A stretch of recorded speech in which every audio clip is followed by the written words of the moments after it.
AITA for asking my girlfriend to check in more often and being called controlling? I had only asked because there were men in the photos from her girls' night. I replied, "You're right. I should trust you more." So I gave her all the freedom she claimed she wanted, ending the relationship when she realized that freedom also means having no safety net. I, a 31-year-old man, am now sitting in my living room, drinking a cheap domestic beer and enjoying the absolute silence of an apartment that finally no longer smells of overpriced vanilla candles and lies.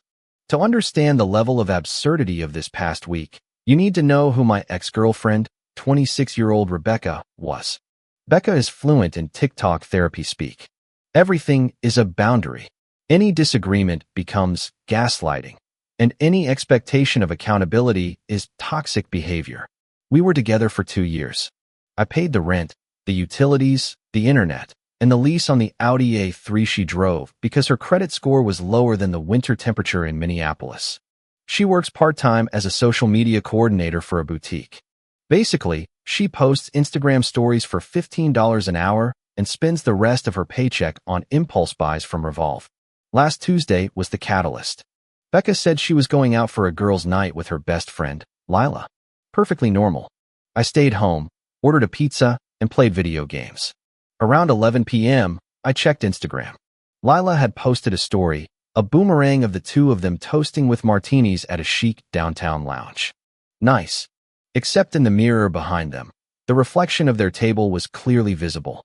Sitting next to Becca, with his hand casually resting on the back of her chair, was some guy. And it was not just any guy. It was Cody, a promoter she had met months earlier whom she swore was just super well-connected and helpful for her career. I zoomed in on the next story. A still photo. Cody's hand was on her thigh. I did not explode. I did not break anything. I just took a screenshot. When she got home at 2 a.m., smelling of tequila and expensive cologne, I was awake. "Hey," I said, sitting on the couch. "How was girls' night?" "It was amazing," she chirped, kicking off her heels. "We just danced and talked. I'm exhausted." "Did Cody dance too?" I asked calmly. She froze. The color drained from her face, then rushed back as a hot, indignant red. "Were you stalking my Instagram?" she shot back. "I saw Lila's public story, Becca. His hand was on your leg." She did not deny it. Instead, she went on the offensive, her standard move. "Oh my God, Ethan, this is exactly what I'm talking about. You're so suffocating. It was innocent. Cody is just a friend. Why do you turn everything into a crime scene?" "His hand was on your thigh," I repeated. "He was just being friendly. You're so insecure." She started pacing the living room, gesturing wildly. "I can't take this anymore.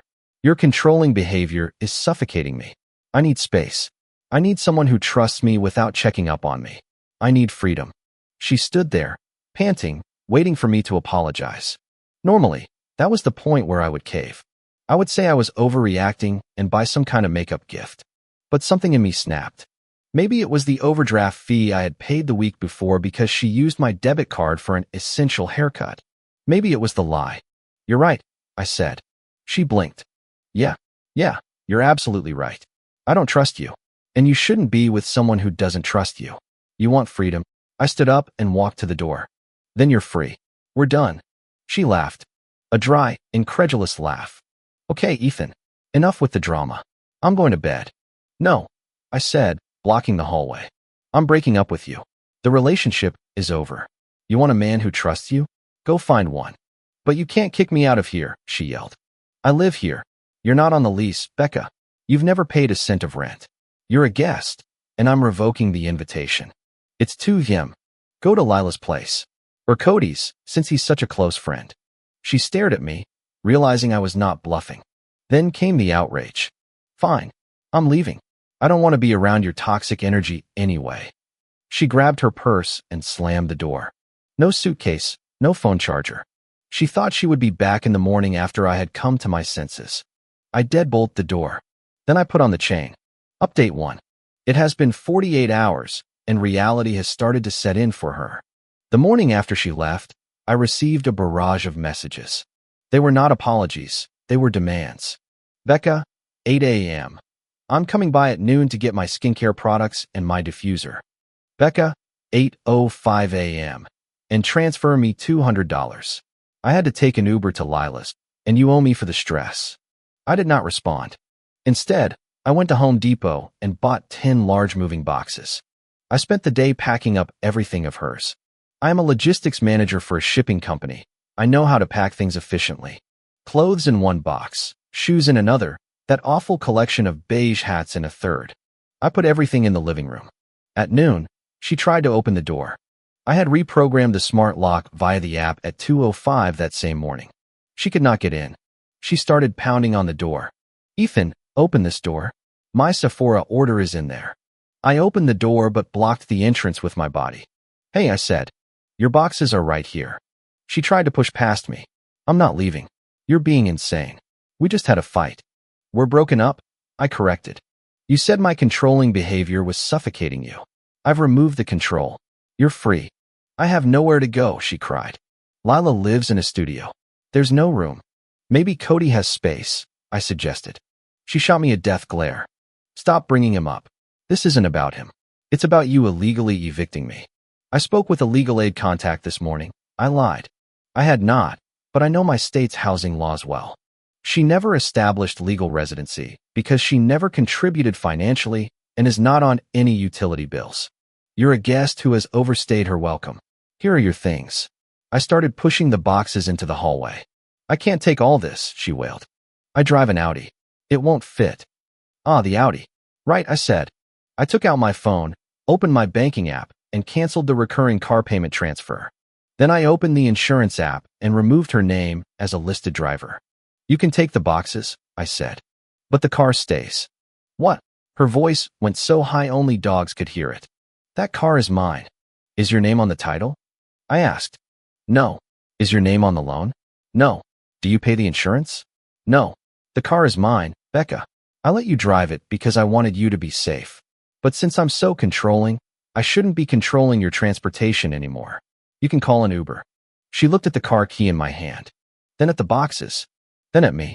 You're trying to ruin my life, she whispered. Just because I wanted to have fun with my friends. No, I said. I'm letting you take charge of your own life. That's what adults do. She called Lila. 20 minutes later, Lila pulled up in a beat-up Honda Civic. They spent nearly an hour trying to cram Becca's entire wardrobe into the back seat. It looked like a game of Tetris being played by people who hate geometry. Before she left, Becca turned to me. You're going to regret this. Cody treats me like a queen. He's going to help me get a lawyer. We're going to sue you for emotional distress. Great, I said. Tell Cody I said thanks for the freedom. I closed the door. 10 minutes later, I got a notification from Amazon.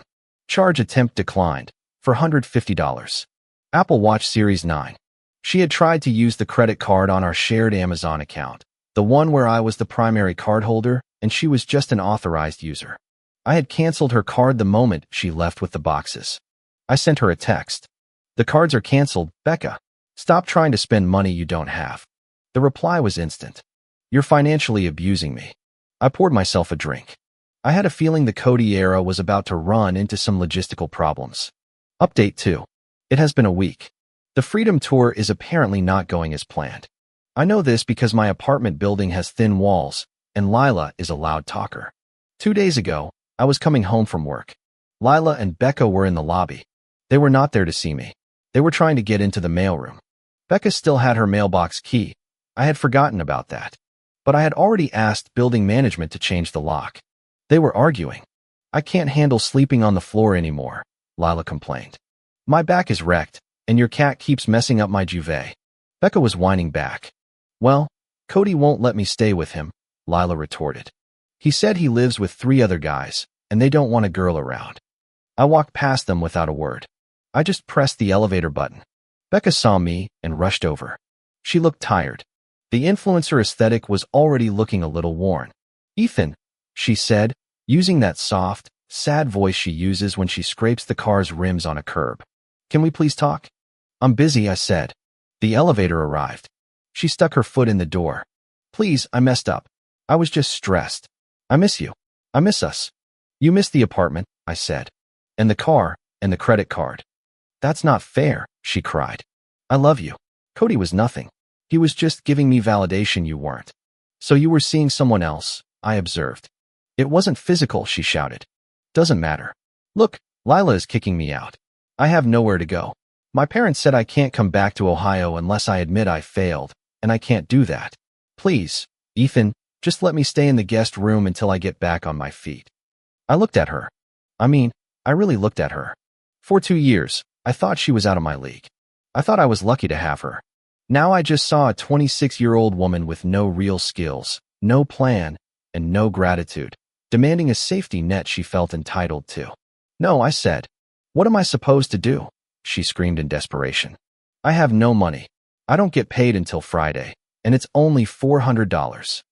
That sounds like a problem for someone who has freedom, I replied. You wanted to be independent. This is how it works. It costs money.